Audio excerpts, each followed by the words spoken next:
നമ്മുടെ ഇന്നത്തെ സ്പെഷ്യൽ നമ്മൾ മഷ്റൂമാണ് എടുക്കുന്നത്. കൂൺ.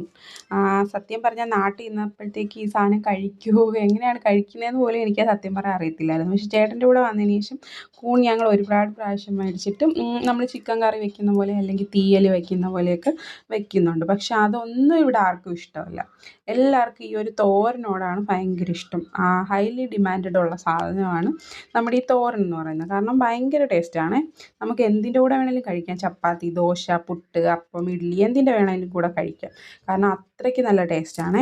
അപ്പോൾ കുനുകുനാന്ന് നമ്മുടെ മഷ്റൂം എല്ലാം അരിഞ്ഞെടുത്ത് സവാളയും നല്ലപോലെ അരിഞ്ഞെടുത്തിട്ട് നമുക്ക് കടുക് പൊട്ടിച്ച് കറിവേപ്പില ഇട്ട് ഇതൊന്ന് വേവിക്കാൻ വയ്ക്കാം. വേവിക്കാൻ വയ്ക്കുന്ന സമയത്തിന് നമുക്ക് അരപ്പ് തയ്യാറാക്കി എടുത്താൽ ഒരു ഇച്ചിരി തേങ്ങയിട്ട് അതിനകത്തോട്ട് കുറച്ച് സവാള ഇട്ട് മഞ്ഞൾപ്പൊടി, തുള്ളി മുളക് പൊടി, നല്ല ജീരകം ഉണ്ടല്ലോ, പെരുംജീരകം, നല്ല ജീരകമല്ലേ, പെരുംജീരകമാണ്, അതും കൂടി ഇട്ട് നല്ലപോലെ ക്രഷ് ചെയ്തെടുത്തിട്ട് ഇട്ട് കൊടുക്കുക.